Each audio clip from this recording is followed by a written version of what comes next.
Well, it's lovely to be here. I always enter this place feeling slightly reverential, but it's going to be a little more casual than that this evening. And I noticed you couldn't wait to get your paws on the goodies over there, but we're going to have to postpone that for an hour while we chat. And I believe there are white gloves involved. This is not a Masonic ritual, I should point out, but it protects things. But it's lovely to be here. And I'm a journalist. I don't know if anybody knows me, but I write for Courier Mail, Brisbane News and other publications. So don't clap, just throw money. And of course, more importantly, we have with us tonight our two guests, Katie McConnell, Curator of Old Government House, who I've had the pleasure of interviewing a few times, and Ewen McPhee, Museum Development Officer, Far North Queensland, who I've had the pleasure of talking to on the telephone. And talking about Townsville and collecting. And so we're here in this I don't know if I can use the word repository, that's probably not the right word, of Queensland memory, of treasures, and you'll see some of those afterwards, even though you've already had a sneak peek, and you can see they're amazing.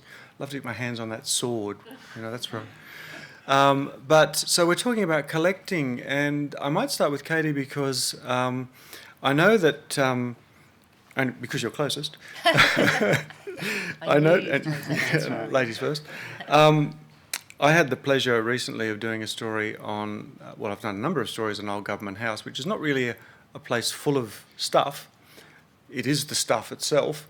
But recently you had this wonderful experience of putting together the Governor's Library, recreating the Governor's Library. Has anybody been into the recreated Governor's Library? It's quite fascinating, and it really evokes this amazing time. And that building, if you think of what Brisbane was like compared to the life in that building, it's quite hilarious, really. Everybody else is living in utter squalor, or reasonable squalor, and there they are up at Gov House, living the life.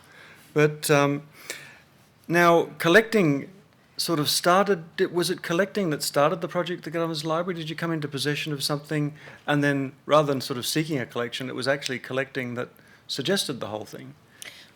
Yeah, it sort of actually was forced upon us. Is everyone okay without me using the microphone? I usually don't have many comments about my soft voice. The Parliamentary Library was offered a bookcase by a member of the first Queensland Parliament, George Raff, and they're full to overflowing, and this is where collections become very interesting.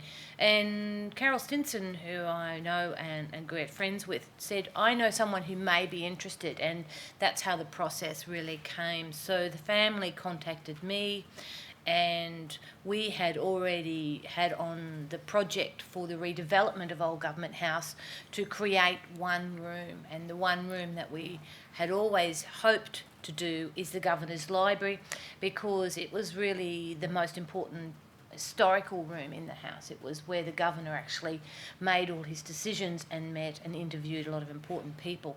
So from this gift, basically, we started the whole ball running again, and I had to sort of navigate that process of creating something of interest to basically as an education centre for young and old people, but to navigate the fact that none of this furniture actually had provenance in the house. And this is where you have to be careful when you're collecting, because it's not just a recreation of a library. But one of the things that helps me, and was a hindrance as well, is that Old Government House is governed by protocols of secrecy, or it was governed by protocols of secrecy. So there's only 3 photos, internal photos of the house in its time as a vice-regal residence. But we have a number of word descriptions when they renovated, and a couple of comments on George Bowen, whose sword you're coveting, who I'm sure he used that sword to do a fair bit of pointing to people. But, his comments about how he sat, particularly at the end of a table. And so based on that, we created that project and looked at elements. So we very clearly marked that it's a reimagining of it. And but what was really sad for me, and certainly where it came into this collection part, is a number of really beautiful leather-bound books that were gifted to me was simply because people didn't have space to store them anymore. And I happened to come along at the right time, and they were thrilled that someone could display them. And I have to say, it's extraordinary to me to see children in Year 7 who've never seen leather-bound decorated books, and they just stare at them. So that's, I suppose, in a nutshell. There may eventually be children who've never seen books. Well, I think it's becoming very close. My son's never seen a typewriter. It's one of the key items. You can never tell what's going to be the key item. But the key item in the Governor's Library is an old phone where you wound and rang the operator. And it's fantastic to watch kids watch that phone and look at that phone and look at that phone. And you just wait for someone to... They just can't resist, and they go, how did they make phone calls? There's no numbers. Not the size of it or anything. They're just looking at it going, so they have that discussion. So it's a great, spring. So that was fun collecting the material great for the house, yeah. No, it is. Because when I interviewed you, you were sort of in the middle of that process, and there were old books on the table, and we looked through them. And has there much else been collected for the house? Because it has been sort of significantly refurbished, or whatever word you use, by QUT and the government and everybody. So what have you brought? Have you brought anything into the house that used to be there as part of that? Have you collected anything? No, I think or was it pretty the way spare? that I talked to the school groups, and it sort of meant is that the governor moved out in June 1910, and like all of us, when we move, you take everything with you. The key also, though, with Government House or Old Government House was that it turned from a viceregal residence into a university, so it was a completely different purpose. So all the went from gas to electricity.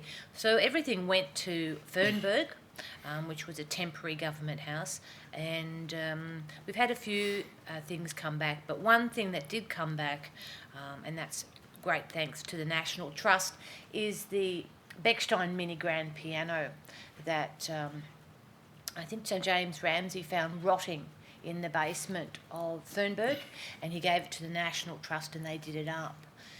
I'm on an ongoing spar with Her Excellency the Current Governor to get the piano stool back.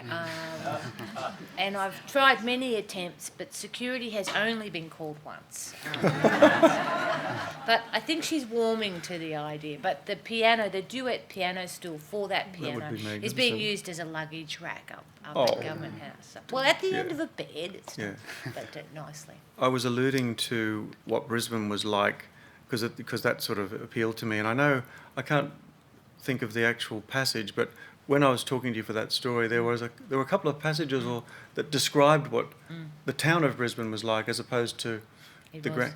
Do you remember what? Can you give it? Because I love that. I love that. Okay.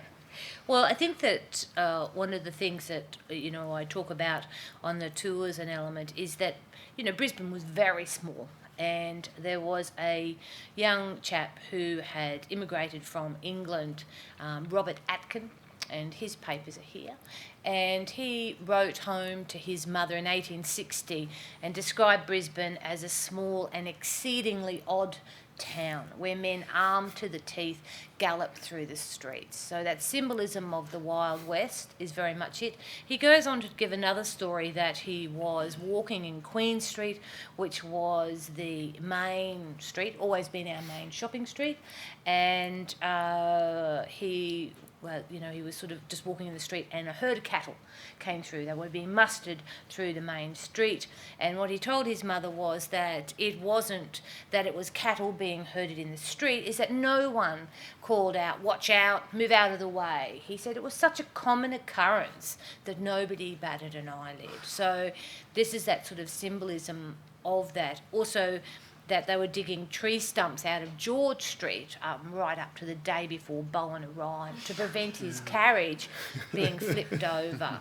So there's lots of, it's really rough and ready little place. I mean, it's beautiful that we have these texts to... have you spent a lot of time here? Yes. Yes.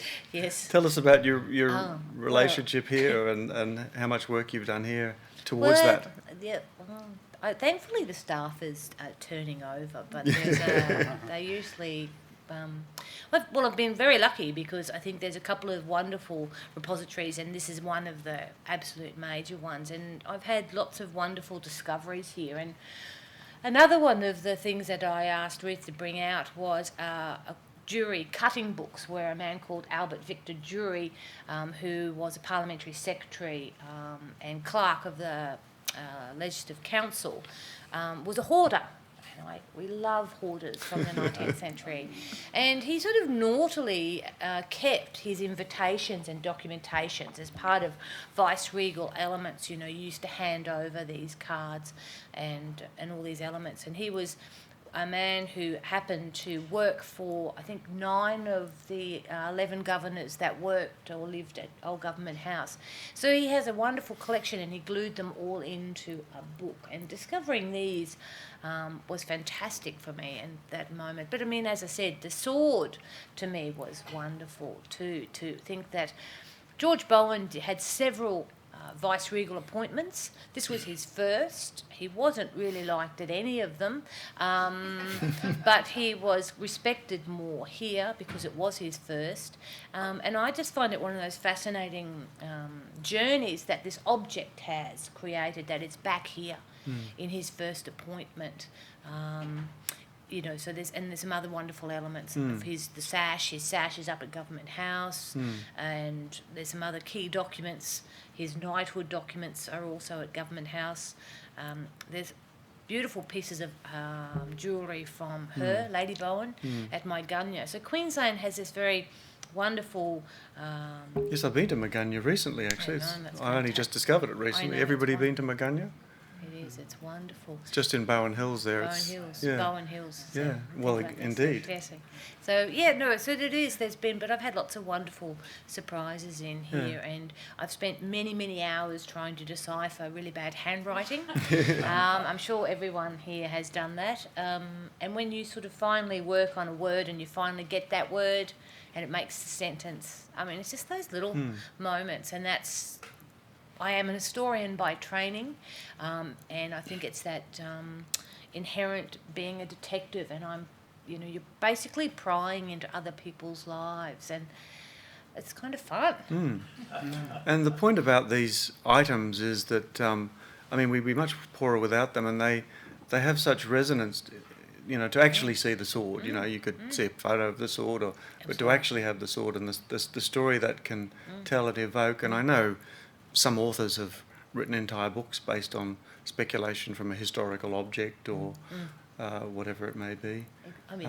I think I saw Michael here. I don't know where Michael Morende. There he is.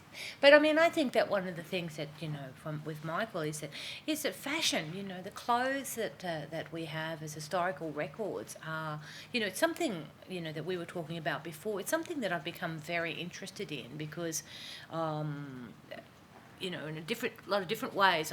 But I've become very interested in Lady Lamington and her really quite serious mental illnesses due to heat, she argues.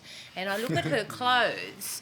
I think it was her husband, but that's another story. But but you look at her dress and her clothes, and you can understand why these women really did suffer, and gynecologically and psychologically, and so that idea of fashion has really sort of become to me quite an important interest. That's my latest thing. Are there any original Lamingtons left anywhere? The cakes? Yeah, no. Yes, there are. There are a couple of descendants of the Lamingtons' daughter. Their eldest son died without issue, not long after his mother, actually.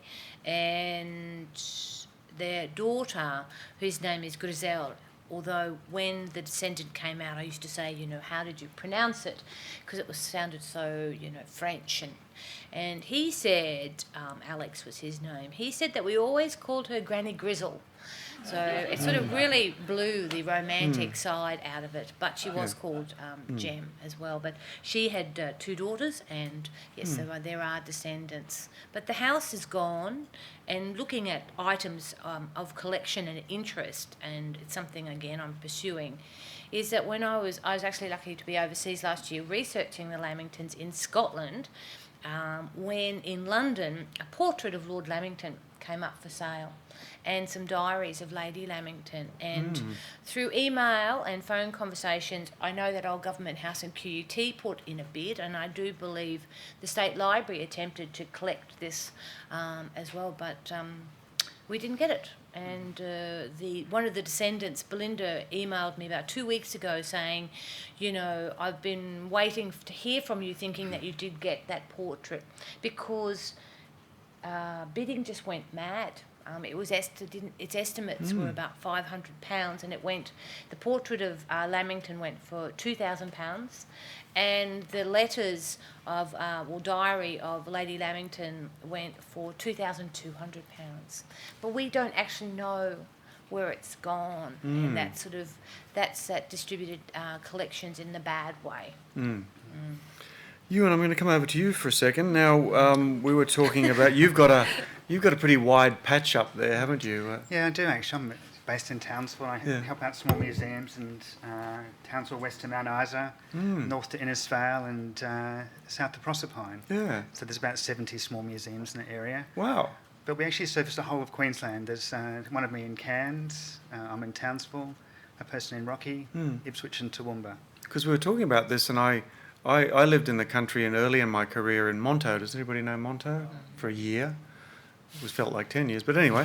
And I was telling you, and that I would, as a reporter, I would meet people who had all sorts of collections. There was a guy at Gayndah who had some glass collection. There was a guy in Monto who was 100 years old who had a whole lot of old stuff from bullock trains. And I was coming across all sorts of stuff. So there's an awful lot of stuff collected out there, isn't there? And some eccentric and wacky collections, among other things. And I guess you've seen a lot of these in because it's a pretty vast territory that you look out after. Yeah, we do actually. So we have a big difference, I guess, between Western Queensland and the coast. The coast is quite built up and it's very regionalised compared to the west. So the objects and artefacts that we find out in Western Queensland are often more family orientated, I guess. They've been passed through pastoral stations, or they've been able to be kept quite safely in things over time, whereas those regional collections on the coast are often new people coming to Townsville or to Cairns and things as well. So within those two different groups, you have people who've moved to those areas who've actually started collecting fairly recently, whereas in Western Queensland you might have an enormous number of pastoral station records and saddles and things, or you might have someone who is in a small country town who collects spy cameras, like in Herberton, up on the Tablelands. They collect what, sorry? Spy cameras. Right. So there's a whole museum dedicated to actually spy cameras. Good God. Where is that, at Herberton? Herberton, up on the Tablelands, yeah. So public can visit this? Public can visit it, yeah. Private museum. Yeah. I love it. Yeah, so it's good actually. And then we have museums that do have a whole range of things. So we have National Trust museums, for example, in Charters Towers. Yes, I've been to Charters Towers. Yeah, there's a Clark one there. And that has a whole range of early Charters Towers, things Chinese, a lot of merchandise and ephemera too from the early gold rush days. And you have places up on Cape York, up in Cohen, and places that again are very small and have very discreet collections, I guess. What's your job in doing this? Is to encourage these people, to help them record what they've got? What do you do exactly then in that? Yeah, so we have a couple of different jobs actually. So one of our main tasks is to actually go across the whole of Queensland and actually map the collections. So we're currently mapping all the collections in Queensland on a central database to different themes. So we're using historic themes to actually go through and say, what have you got in your collection? How does it fit to these themes within Queensland? And then within that, we also look at conservation of objects, how they're stored and how they're collected and things. And that's due to finish by June next year. And that'll give us a really good snapshot about where we are in Queensland. So the database is available how? It will be available somehow. That hasn't sort of been worked through yet. But what we're finding, Phil, with that is that most of the places where we work are really small museums. And quite often in these small regional towns, they were often started by women whose husbands didn't come back from World War II. and the first thing they actually put into these small museums was their husband's uniform or medals or his rifle. Gosh. And then these small museums have actually grown in these regional towns. But the museums don't actually collect anything from the volunteers' own lifetime. So there's nothing that's really been collected, say, in Julia Creek from 1976 or 1985 or 2007. So there's quite a large collecting gap within Queensland. Right. When you talk about collections. So I guess one of our jobs is to actually talk about contemporary collecting. So why is that not happening? Because people don't they don't see it's old. Yeah, right. Yeah. They So, won't accept items. no, exactly. They won't accept things unless they're at least 30 years old. That's right. Or yeah. So it's so that's part of our job, and then we also go out and we do projects. So when we've become project driven recently. So I was up in Portland Roads recently, up on the Cape, and we were collecting oral histories. So Portland Roads is the most northern freehold land on the Cape. Oh, right. near You were up Lockhart there? River. Yeah. How do you get up there? Drive there. So we just drive in, and so Portland Roads in the 60s and 70s was a hippie community. It was run fishermen and people dropping out of society chose to go there on the Cape, and so we were there collecting oral history. So we're there training the community on how to collect oral history and record their own story. And went across to Restoration Island as well. Historical marijuana reefers and that sort of That's thing. right, yeah, and all the stories associated with that. So there's some wonderful stories about Barge Day and things arriving. And Barge Day. So the barge used to come into Portland Roads, and they used to party for a couple of days. Whoopee, Barge Day. Yeah, Barge Day was here, so it was once a month. So we did that, and we can do workshops on conservation or collection management. Just varies. So we work very closely with local government as well. This is a good job. This is an interesting job. Yeah. Yeah. So local government are also. What do you fun. wear? Do you have a sort of uniform for this? Or? It's just something rugged. And are you chronicling? Are you chronicling your own journeys? Are you? Yeah. So we have a blog that we do as well, Yeah. and we do try and we talk quite a lot between us across the state as well. And even though we're defined by boundaries from where we sit, of course, historical stories don't have those same boundaries. So, for example, I talked to the person in Rockhampton about some of their Western Queensland pastoral stations, and I talked to the person in Cairns about some of their Northwest Queensland pastoral stations in the Gulf, and we can pick up stories about Aboriginal stockmen coming down from Doomadgee and places, working on the pastoral stations and where they moved to, or South Sea Islander labour on the railways going from Townsville to Mount Isa and things as well, where they actually spread out from after they finished building the railways. So it's... Are you looking for material about that, or? We're always looking for material, but we come across it as well, and so we do. So you're based at the museum in? Based at the museum in Townsville, Museum Queensland Museum campus in Townsville. At the tropical. Yeah. With where the Pandora stuff is. That's right. Everybody been up there and seen all the Pandora gear? It's pretty amazing, isn't it? Yeah, it's really good. And I mean, the thing about collecting material like that is that the point is when you get enough of that material together, you can tell the story in a very compelling way, can't you? Like with the Pandora material, You can. that is a very compelling and interesting, few hours that tourists or people from all over the world can see. can resonate with, and when you get a certain level of material, I suppose, or collectibles. Is there anything particularly that you're out there hunting for? Where are gaps in collections? Yeah, I guess some of the gaps are some of those pastoral stories, I think, pastoralism and things as well. I think all the information is still there. It's actually on the stations, but I think that there's never really been a big push to actually tell that story. We are looking to also try and work out the best way to actually start collecting that, and we've Does talked the about... Stockman's Hall of Fame have that sort of thing? I've never been there, but...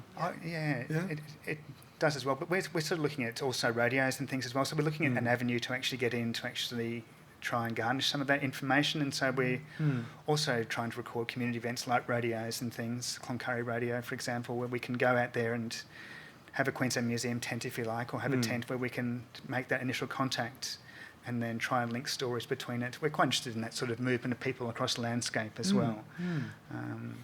But I guess anything to do with contemporary collecting interests us at the moment. But again, we work with community museums, and so the capacity for them to actually collect is very limited.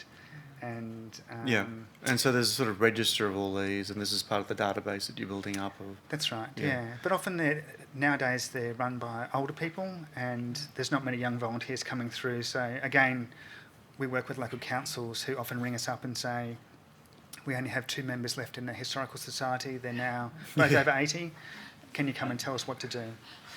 So that community still values it, and the council wants to keep it, but that local government often ask for a significance assessment on the objects or a preservation plan. Sorry, I had to laugh when you mentioned Historical Society because when I went to live in Monto, so bearing in mind that I grew up in Hong Kong and then the Gold Coast, and then I went to Monto to stay with a friend and to cut railway sleepers. But I got fired on the first day by my friend because I couldn't lift the other end of a railway sleeper. So then I got a job on the local paper because nobody would talk to the editor because he wasn't a very nice individual, so he had to hire me. And I had to go and cover the Historical Society meeting. And that was a guy called Spook Ware, and he was called Spook because he came from Ghost Gully. And Mrs. O'Connor. That was it. That was the Historical Society. We're in this old shed, and I'm sort of like, how am I going to get a story out of this? It's very common, actually. It was hilarious. But, going around Monto and in people's houses, they would have amazing things.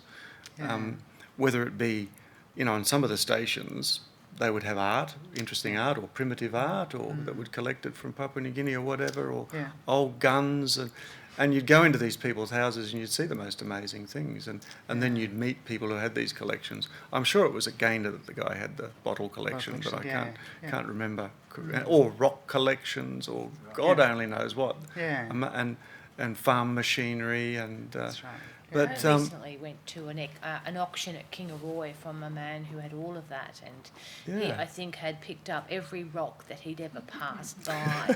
And he had as his gate posts the big grinding drill bits for mining, and Fantastic. he had cemented in all of those rocks that he had collected into his garden. So it was sort of, that element of like, I sent a photo to some friends of mine and they said, please don't get any ideas. So it's a really interesting thing. He had bottles and items and farm machinery, and why do you need one horse-drawn hoe when you can have 12 or wagons and all that sort of elements? That is there a name for this sickness? Well, I sort of said he was a collector when I went up there, I think, and that's how the brochure. But I came away thinking he was a hoarder. Hoarder, and single, I'd say, because the other thing that was incredibly disturbing was he probably had something like 2,000 dolls as well. I mean, not that he collected dolls, that wasn't a problem, but he had such an eclectic, a range of things, from dolls to farm instruments to rocks to bottles. He had bottles that 4 or 5 bottles were going for $1,000 at auction. So he had some really 10 green bottles hanging on the wall. significant pieces amongst this. Yeah. But so it's a handy compulsion that these collections are out there, But some of them, are crazy. What but would you do with that? I mean, how do you do significance on it? I mean, I went there as an historian and really would love to have just bought it all, and then you'd have to pick through it. But that's right. Well, we always say, because often those small museums are often the last stop before the dump as well. So in those small Western Queensland towns, if the family have actually moved away and the parents die, the children or relatives come back to town to actually clear out the house. And so often historical places and community collecting places get lots of sewing machines or things dumped on their doorstep. So that ad hoc collecting, where there's no provenance or history behind the object, makes it hard. But I mean, Brendan and Garrity in Maryborough started that was one of those classic examples, and I don't know if everyone knows the story, but the last of the shop owners died, and the niece came in, and it was about the third or fourth trip to the tip where the locals had finally got onto the National Trust, and they went around and said, "What are you doing?" And it is one of the most complete stores in I think Where in is it? Australia. It's in Maryborough. Is it open? Yeah. I mean, it got damaged by the floods, and I haven't. What's heard it the called? latest. It's a Brendan and Garrity store, and it was a family, and it's one of the old chaps. He basically went for a record or something of the longest continuously operating shop or store, and he got that, and he retired. But he was quite renowned. He used to deliver the groceries on a bike, on a push bike, and that's there. But it's got invoices, it's got stock. It's got stock still, but they did lose a number of tip loads. Gosh. But as I said, that was how it came to the attention of the National Trust. Yeah. What's the you mentioned the spy cameras? I guess that's pretty strange. What's the sort of couple of the strangest objects that or collections you've come across out there in that? I guess the spy cameras are as well. That is. So Yeah. why spy cameras? I think it was just it's been sold again recently, so someone's actually bought it and actually taken over from the first person. I'm not too sure of the history behind that one. That sort of further paranoid north. individual, but anyway. I think so. Yeah, or just but I guess it's that. Some of the collections have multiple things. So some of them might have 15 or 20 or 30 Singer sewing machines. Again, so that sort of strangeness comes out through that compulsion not to throw anything away as well. But again, I think each different community does value things as well. There's quite a lot of coastal stuff in places like Bowen and things as well. And you can get some old bits of timber off the wharves or some really old dive helmets and things as well. So I guess those small museums, there's no back of house or there's no storage rooms or anything. So what you see is their collection, more or less, as a member of the public. You go in there and so you see everything that's strange. Like you might see Aboriginal breastplates along with doilies next to them and a sewing machine. So there's no curatorial... Was there a doily over here? Sort of, There is a doily. I thought I saw a doily the other day. Let's get our hands on that soon. So from a museum person, I guess that strangeness comes out because it's all together. Yeah. And so you would just by chance stumble across something. Well, we are fascinated with it, and there are any number of programs on cable TV right now about people going out there and hunting down old stuff. Yeah. And I can't even think of the names of them, but there's guys who roam around America finding everything from a gun that was supposed to belong to Billy the Kid or whatever. I don't know if anybody's seen those programs on cable television, but there's quite a few of them now.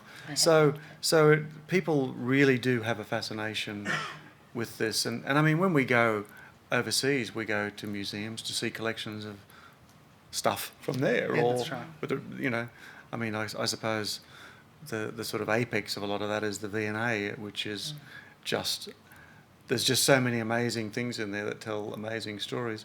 What's something, Katie, that's really resonated for you in your travels? Well, I mean, I was just actually thinking when you were talking there about context and place, and I've been very lucky and been to the V&A, and I suppose the one story that was coming to my mind was a wonderful building, a museum in Hanoi, which is the Museum of the Revolution, which I had this extraordinary experience of walking through room after room, and it was getting quite to the grisly phase where the government was retaliating and killing, the Communist Rising Party, and we had quite a lot of graphic photos of that. But as we moved through room, we became aware that the music that we were hearing was the Carpenters. And as we got into the room, it was a Carpenters karaoke video, and it was about, context. And so this quite graphic, uprising of the People's Revolution to you know, the carpenter Bizarre. on it. But it was because I the happen guards... to like the Carpenters, but yeah. No, the carpenter... Basically because the museum staff were bored. Right. And then, you know, they were watching it instead of us. And, of course, that's a time element of where Vietnam just is slightly in that musical phase. And then, of course, what was really interesting was that they closed for lunch. So that cultural influence of museums and collecting and what they had collected. And one of the things that's been coming up for me a lot in the last sort of year... They even collected Ho Chi Minh, didn't they? Yes, and I thought... He's still there. And that was fascinating as well. It's stories. It's about the stories that people choose to tell. And there's great power in who gets to tell the story. And, you know, that was an example there. I'm just recently been involved in looking at the Walter Taylor Bridge and the accommodation on the Indooroopilly side and looking at making a tour. And Is there still anybody living in there? No, there hasn't been for a while. Because I visited somebody living in there about 7 or 8 years ago.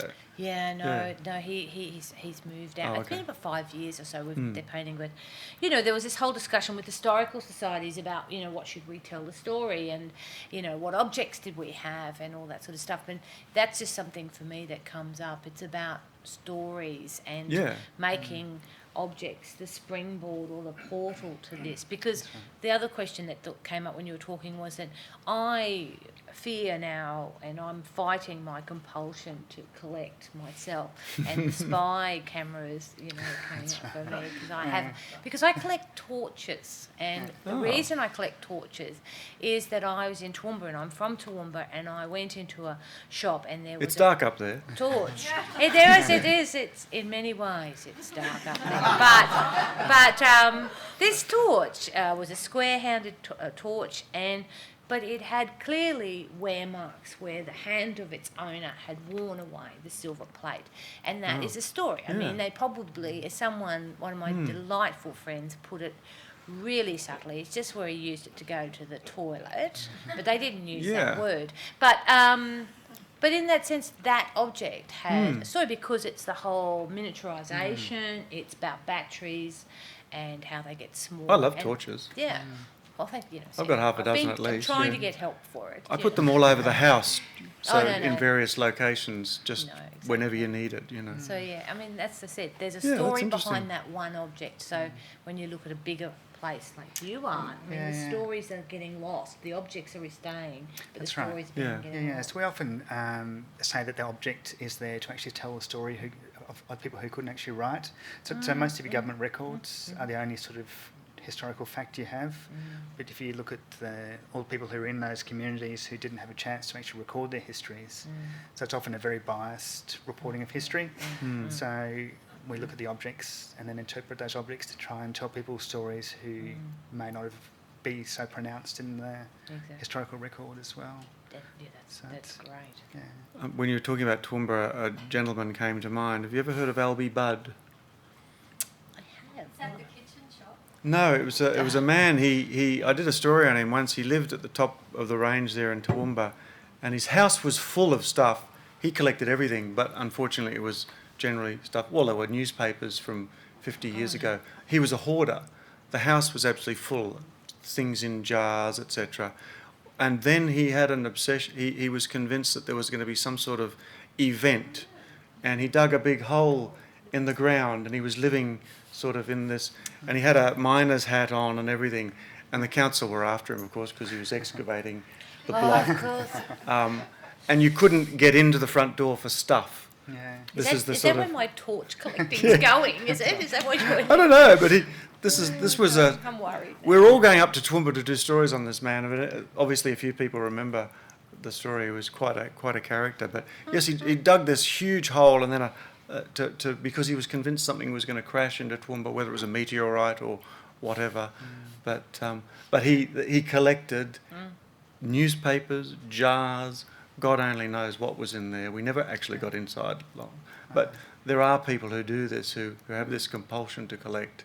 And, gee, some of those newspapers would have been worth, looking at. I think that one of the greatest things to happen certainly for me as an historian, but is digitalising, and the process at Trove and the National Library's digitalisation project, because on one part it's frightening. When I started researching Government House, there was something like 220,000 references to Government House Brisbane, and I think I'm up to something like 650,000, so I don't think I'll quite get through those before I retire.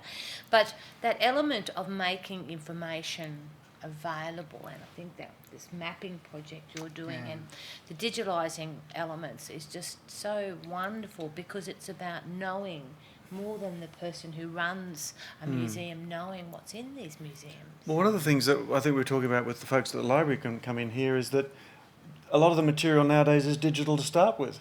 So you're collecting digital material that's already digital, isn't it?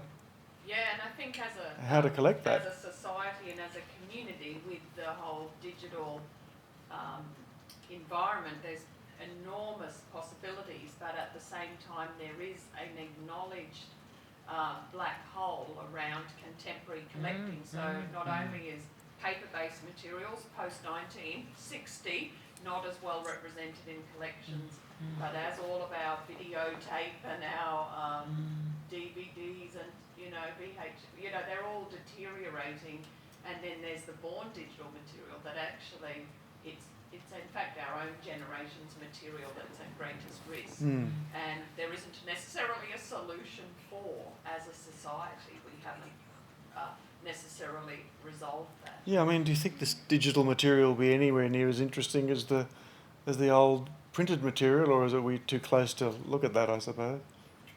Yeah, and the thing is you're having, instead of with a physical collection, you can wait. So if I have my childhood drawings, if I go and become a famous artist, you can retrospectively go back to those. But as a, if you've created digital objects, they might not, you put them on Facebook, they might not, well, they're unlikely to still be available. So it is actually throwing up and challenging the profession and our capacity to determine significance, where we've either relied on the publishing industry or waited on time to reveal whether something's significant or not. You can't do that in digital. No. So it's not only a problem. It's a problem for us as a society and as a community, but it's got a particular resonance, because I think libraries and museums are thinking about legacy, unlike businesses or others. We're just putting a picture of our kids on Facebook and I can access that later, but you can't. So you mentioned business though. You're actually that's an area that the John Oxley Library is working on, isn't it? Though with business history and so on, which is an area that and has been somewhat neglected. But so one of the and you can watch the stories in there, and down here is the Queensland Business Leaders Hall of Fame. And so certainly when we talk about the distributed collection of Queensland memory, it definitely is the museums and libraries and archives material, but it's also the businesses who are taking responsibility for the looking after of their history and heritage as well. So we gave an award this year to Brisbane Markets for the job that they're doing in making their history accessible. Some businesses are very responsible in terms of collecting and making that material accessible and looking after it, and others aren't. Yeah. The Extrata collection out at Mount Isa, is a case in point. Enormous collection, very significant, but whose job is it to look after such an enormous collection? And I think, I just really admire the efforts of all of these that Ewan's been talking about, of these small museums who have, there is a lot of hoarding and there's other issues, but often there's material of incredible significance there as well, and I don't think we should underestimate that. But the big issue is who knows that they're there, Yes. and how do we get word out? How do we share the collections with a global and potentially a global audience? well, we all do it too, to a certain extent. I know I've had things come into my possession which I've passed on to the State Library of Queensland, including some very early Jindi Warabak publications, which were given to me by the widow of Rex Ingemels, who was one of the Jindy Warraback, which just came into my possession, so I passed them on. And I don't know about you folks, I've got a memento box at home. Every now and then I put something in it, and it's my own little time capsule, whether it's tickets to a show or programs to one of my son's school events. And, you know, when I'm old soon, that's going to be interesting. So I don't know if anybody else here, you know, because we all sort of, our houses too reflect some of these collections. And I'm sure, I mean, I've got a samurai sword that my father got in World War II and things like that. So we're going to, and we might talk about that, but we've come to the point where I think that we're going to have some, you know, genial interaction between the audience and our Only guests. genial. Yes. So let's do that before we go over there and pour the treasures that we're going to look at and talk about some more. So does anybody have any questions or would like to make any observations or... Hi, Ewen, you've talked a lot about the different types of collections that people have, but how are you working with these organisations to develop collections policies and things like that? Or is that a gap? It is a gap, yes, but we do, what we usually do is we go in and we do a general assessment.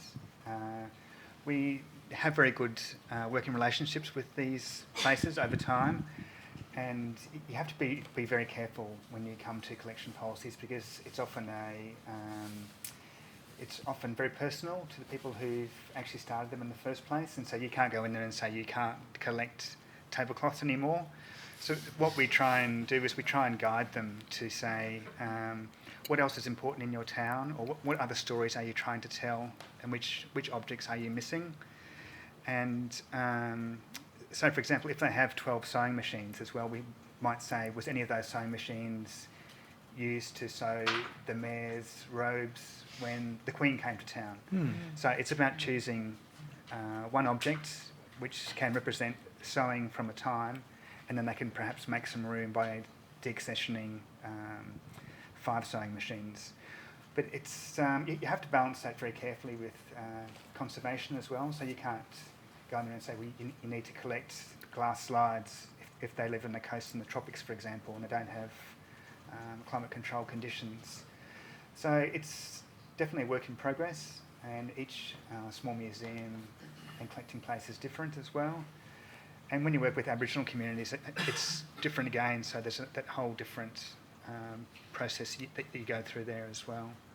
But it can be a challenge, but it's also lots of fun as well, and you can help to guide and make people think about what they're missing or what they have too much of. Any tea cosy collections out there? Lots of teapots. Oh, I love a nice teapot. Yeah, there's teapots and irons, a lot of irons, mother pots, irons. Yeah. They seem to last a long time, and again, they're doorstops and things as well. But often you go into a small museum and there'll be 30 or 40 of those in a row. Not necessarily in the correct order, if there is an order, but yeah. So there's things that seem to last quite well. And again, it depends on who's actually in the society as well. There's been a recent men's shed sort of development as well. So a lot of men are also re-engaging now with small museums because the women who often form the committees in these small museums are needing things to actually make object supports for their saddles, for example. And so they'll ring up the men's shed and say, can you make us a saddle support? And then the men will come down, and then when they come down they might say, oh, I've got an old lawnmower at home or an old car or whatever.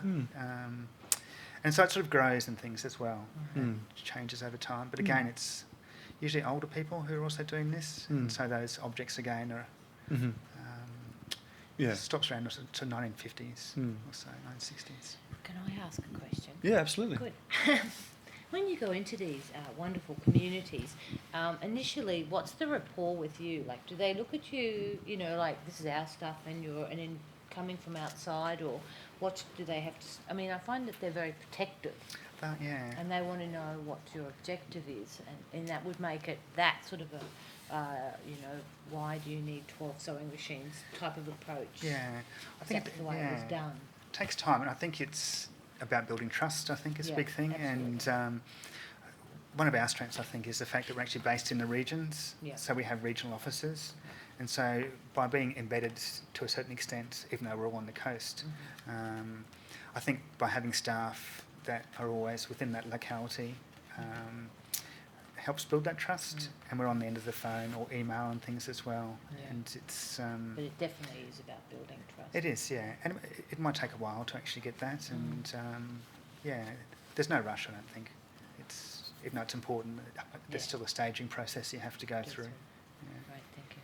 Does anybody else have a question? Just gentleman here. Ewan, I worked for a number of years on the Atherton Tableland and then was transferred in my job to Warwick, and I found that the characters in far North Queensland are far more eccentric than the far more conservative ones in southern Queensland. You've mentioned the spy cameras. Do you find that the collections in North Queensland are more eccentric in their own way than the ones that you see down in our more settled areas? Yeah, I think so, actually.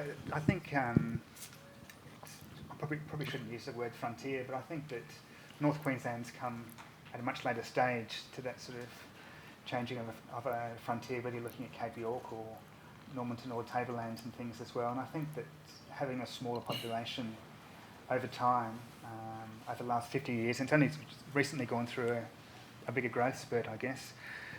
I guess those collections, people didn't throw a lot out. It was quite isolated, and so I think people did become hoarders and did try and reuse objects and things. But certainly through oral histories as well, you get some pretty good stories. And I think North Queensland is quite unique, I think it's... but I don't think it's actually documented very well either. So that's, I think it's really important to actually do that. I think it's often forgotten by South East Queensland, just through a geographical expanse, I guess, but... They're still trying to secede, aren't they? We are, yes. We are. That's right. I like that. Yeah, that's right. You can see why. That's right. It is a different country. My wife comes from Townsville, and we go up there for every Christmas. I love it up there. I was just saying to Ewan before, I go up there for a whole week. I wear a pair of shorts, a singlet, I eat corned beef sandwiches that my mother-in-law makes. It's fantastic. And it's so... It's kind of mellow, isn't it, with that subtropical heat? And Townsville does have I think it has a lovely atmosphere. And but yes, it is different. But you go out to places like I was saying to you, and I don't know if anybody's driven out to the Harvey Ranges. There's a tea rooms out there, and the tea rooms has a little room full of stuff, As well. Yeah. like a little museum. I can't remember what's in there, and I know there's some old farm machinery sitting outside as well. Yeah. So wherever you go, there are these repositories of that past, which seems, more present there, the frontier past. It does seem more present, I think. It is, yeah. Is there another question? Or yes, lady here? I worked as a journalist in Toowoomba in the 80s. Hey! And I also covered, like all journalists did, Albie Budd. Albie Budd, yes. Yeah. His concern was a plane was going to drop A plane? on him. And he Is that lived what it was? about 500, 800 metres from St Vincent's Hospital. And in the 90s, I was living in Melbourne, and there was media coverage about a plane that dropped into the grounds of St Vincent's Hospital. Oh my about God, he was 500, 800 metres from Albie's place. So that's right. Yeah. Well, I used to write... I was freelance, and I used to write for Australasian Post magazine, if everybody remembers Australasian Post. And if that was a repository of characters, and they specialised in Aussie characters, and people that... The guy who used to have shark teeth had his own teeth replaced with shark teeth. If you remember that guy. And there was a guy on the Gold Coast who built a coral reef on the roof of his garage, which was reflected into a pond in the garage. So you look at, these are the sorts of people. Albie Budd was one of them. And I suggest that there are quite a lot of these sorts of characters up in North Queensland. There are lots. Yeah. There's people who I guess have chosen to actually go there because of that, and they've chosen to actually drop out. Again, in Portland Roads, you've got people who've Restoration Dave across on Restoration Island. He dropped out, and he's been living over there for many years. And there's the guy who's up on the hills. He's been there for 30 or 40 years as well, living in the old World War II bunkers up there. Crikey. So there's those that's, I guess, personal choice of people to go there for solitude or to get away with it and do what they like to do, and which makes it interesting. Yeah. I suppose- Yeah, well- Sorry, I was just going to say that what are people going to collect from our generation though? I mean, you know, I'm building up question. to buy myself a new television, and because you can't get anything repaired. You know, you No. can, but it costs you a fortune. And we're such a disposable society. And, you know, I was thinking of your irons and you know, how many irons, you know, post-electric plug-in That's right. are going to be kept because we throw them away. What would you keep? Computer keyboards or something? I mean, for example, typewriters are an interesting article though, because I mean, I started out using typewriters, and I didn't keep any of my typewriters, and of course now they look quite funky and retro. If you see one, you think, wow, that looks cool. That's right. You know.